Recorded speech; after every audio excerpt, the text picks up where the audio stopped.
Chapter 91, Sly. Carmelita's eyes. They're purple. I think it actually worked. The potion got to her. She begins lifting her shock pistol.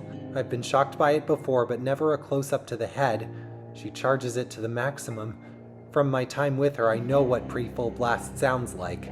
I begin crying, and I prepare to tightly close my eyes and wait for it to be over. But she then turns her gun on Miss Ruby. Not believing my eyes, I have no comment. Because Miss Ruby is shocked, the trance she's put the guards in seems to be wearing off. But it's not fully out. Miss Ruby is still standing. Carmelita's about to zap again when Larson Barkley sneaks behind her and whacks her in the head with his baton. He manages to hit her so hard, she can't stand up and she drops her pistol. "No!" I yell. "You'll pay for that!"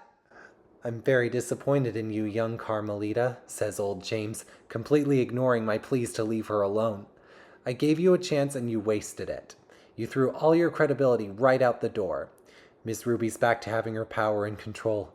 The guards have their grip back before I could do anything." "Leave her alone or I'll—" I pant, terrified of what they could do. This finally gets their attention. "I may not hate Carmelita with every fiber of my being," says James, "but you sure do qualify." He grabs a holstered gun from one of the guards holding me down, points it at me, and releases the safety. "No!" I'm enveloped in a beam of light. For a moment I am thoughtless. I have no idea where I am, this fuzzy realm of nothingness, but it feels familiar. That's the only thought I can get into my head, until I realize I must have been shot. I just died. Bentley, Murray, Carmelita, everyone. I'll never see them again. I choke. I begin to sob. I can't feel my eyes water, but I feel the deep sadness. "Son, what? That voice? My boy." A figure slowly forms in front of me. Dad? "It's good to see you," he says. "What? Is it really you? I saw you just a while ago, and..." I can't say anymore. That memory is too painful to relive. It really is. "Then, am I dead?" I squeak. He grins and slowly shakes his head. "But then, how can this be real?" I fight him. "How can you be real?" "This is in your head, in your soul, my brave young Sly." "My soul?" I whisper. "I've always been a part of it. We all have." My father stretches his arms out by his sides and raises them as if giving a big welcome, and slightly faded exact versions of my ancestors appear from both directions. Maybe they are. They're all smiling proudly at me. When my dad lowers his arms, they disappear. "What is happening, Dad?" I ask, afraid to hear the answer. "When you were able to tap into your subconscious, you gained the ability. You only just realized it. The ability to what?" He laughs. "You'll see. Best education." "No, just tell me." I look away from him. I'm not in the mood for games. His smile slightly lowers, but he doesn't look ashamed of me, but understanding. "Sure. Your old enemy, Maritza Ruby, was able to, with the help of her allies, sabotage your dream state and caused you to doubt yourself when that false version of me showed you those flashbacks. The flashbacks of my ancestors. Ever since the job in California and the realization the Barkleys were behind all this, I've had to put them to the back of my head for my concentration and my sanity. But now that we're back on the subject, Dad? Yes? What was shown to me back in the dream, it wasn't real, was it?" He doesn't answer right away. "I am afraid it was." "Huh? The stories I heard? That I'd seen? That my ancestors were just a bunch of sadistic crooks? What you saw were things that really happened." I look away in shame. Maybe it was some of the fumes from the commune potion, but this is making Barkley's words he said to Carmelita ring in me. "But some things were left out." left out? My father blinks, vanishes, and another world materializes. "I beg you, I used all my money to make this," says the scrawny man whimpering at Sly's feet. "Dad, I don't want to watch this again," I whimper. The memory is still fresh of watching my Scottish ancestor smashing this poor man's statue. I see him do the same thing anyway, and the lump returns as the owner of the statue cries. I then watch something I didn't see. He looks up in hatred at Sly, who returns the gesture. "You were ordered by your king to make this, as I've heard. But rather than make it honestly, you kidnapped and blackmailed the Clydell family into carving it." Sly then picks up the remains of the work of art. "I'm going to melt this down and get it back to them. And if I hear any funny business..." Sly whacks his giant cane on the ground inches from his head. "You'll have my sister here to listen to." The vision changes. This time it's to Henrietta. I re-watch her sink a boat and doom all aboard to the sharks. I then see a little girl a little older than I was when my dad died, clutching a board for her life and using it to float and try to ride to a shore. She looks miserable. I'm not sure why this is being shown to me, and I really hate seeing it. But I then see Henrietta has overheard her sobbing and has decided to pick her up. When she does, there's hatred in the girl's eyes, and she tries whacking her, so Henrietta reluctantly ties her up. But she doesn't abandon her. She leaves the girl by a beach with a hefty portion of her earnings from the ship and a coat. The next one I see is Otto Van Cooper flying away and leaving 5 people behind. Except I see they are begging him because behind them is an angry mob of low-classers whose money they'd robbed heartlessly. Otto allows their money to be reclaimed as he heads out to save his friends from what I just know is an army of planes looking to gun them down as they are taking cover in a nearby forest. I then see Tennessee Kid Cooper making off with a sack of money heading by train to a children's refugee charity, away from a businessman who wasn't really a businessman and was lying to everyone about it going to a charity, and Tennessee is heading off to hand deliver it to the rightful owners, keeping a generous tip, of course, for his service. But if the previous works I saw were of the lowest points of my ancestry, these are the highest, and they're really putting everything into perspective. I even get flashbacks on adventures I've done and the good it's done for the world. How our gang stopped the Australian outback miners and returned the Guru's land to its beautiful habitat. How we freed Mesa City from low-life gamblers. How we saved Jing King from General Tsao. How we have stolen from corrupt businesses who thought they could get away with stealing from their workers to give themselves giant bonuses, and anonymously giving back that money. On and on and on. It's all so much, and it's making my soul smile. I don't really need to give up my pride in being a thief. None of my ancestors should either. Our courage and compassion have been making the world a better place for a very long time. Dad, this means a lot to me, I admit over a tear I can't feel. I know. We all know. And now, I think it's time for us to end this. I stop. End? What do you...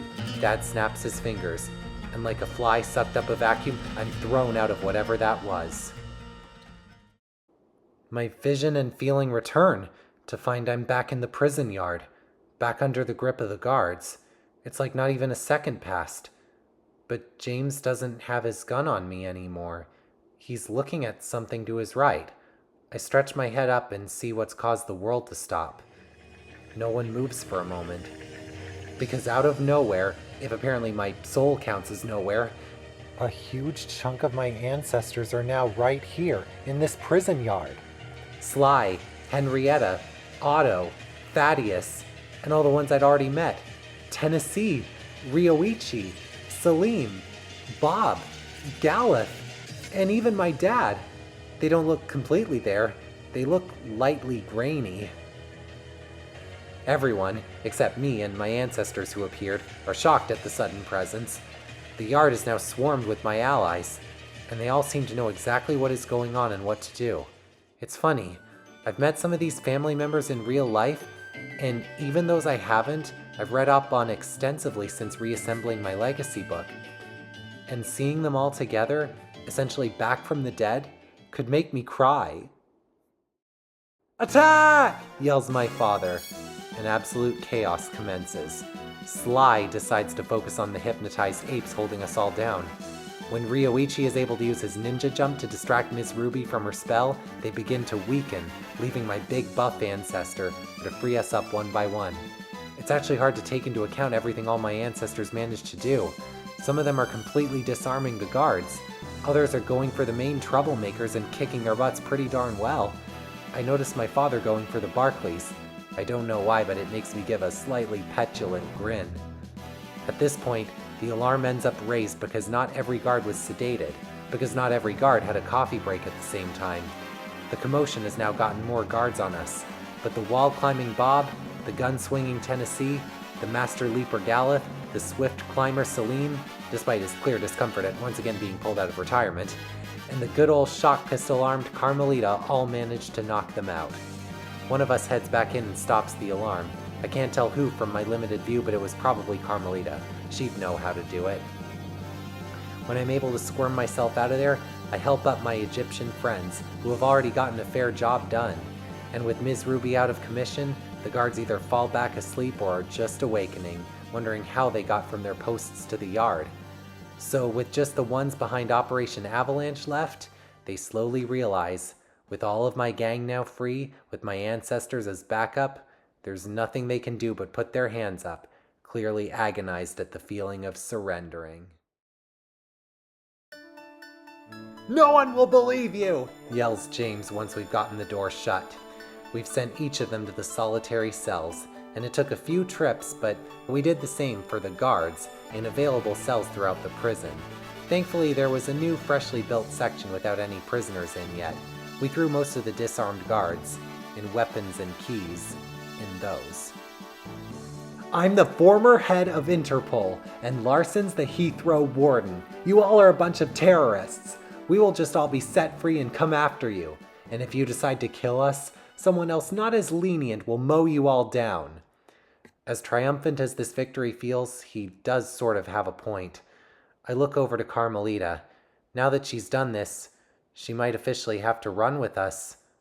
She'll no longer be able to be a cop. She'll be seen as a fugitive and traitor to Interpol. "I wouldn't count on that," says Dad. Not sure how he could do anything about this.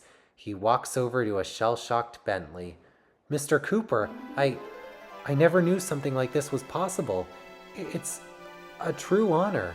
"Same here," says Murray. Your son means a lot to us, you know." "I see the two of you," he says to my two best friends, "and I can't think of anyone in the world Sly would be more lucky to have as his team." He goes back to Bentley. "Do you have, what is it, a memory stick?" Always." He takes out his bag and finds one. My dad looks at it and then looks to me.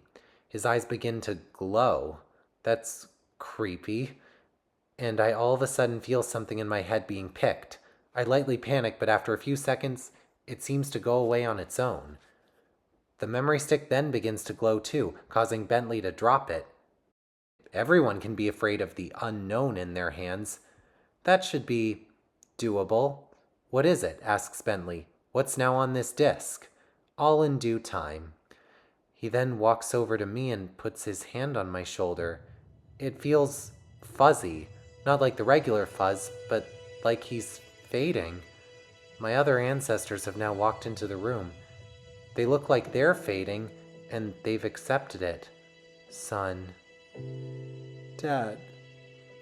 Now that it looks like they have to go back into my mind, it all of a sudden feels like I'm losing my father again, after only just getting him back. I don't say anything to him. I can't form any words, so I simply fling my arms around him. I can feel him returning it. My head rests against his shoulder until he's no longer there. I don't move for a minute. No one talks to me. But then I hear Bentley say with a hint of true amusement that I should see what was on his built-in computer. I decide to. Apparently, somehow, never mind the specifics of how this could be possible. My dad downloaded my memory of the last 20 minutes through my eyes into an MPEG video. It looked like a video taken from spy contact lenses or something. We're still down in solitary, so I look over to James Barkley when he hears his own words being spoken back to him. He has the most horrified look in his eye. It serves him right. Now my gang is back in Barkley's office, watching the security cameras. Most of the guards are up now, and are wondering how they're going to get out of their cells. Other prisoners are wondering what happened, why there aren't really any guards around at this moment, and seem to be contemplating a mass escape, but they haven't thought how yet.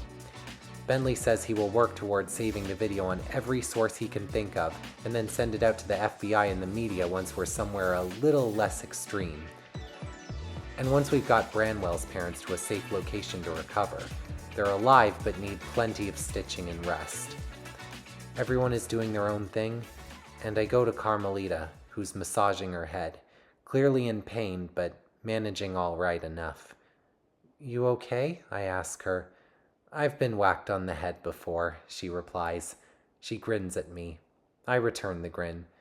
"Listen, could we go somewhere and talk?" I ask awkwardly. The awkwardness must be contagious. "Yeah, sure. Maybe out in the hall?"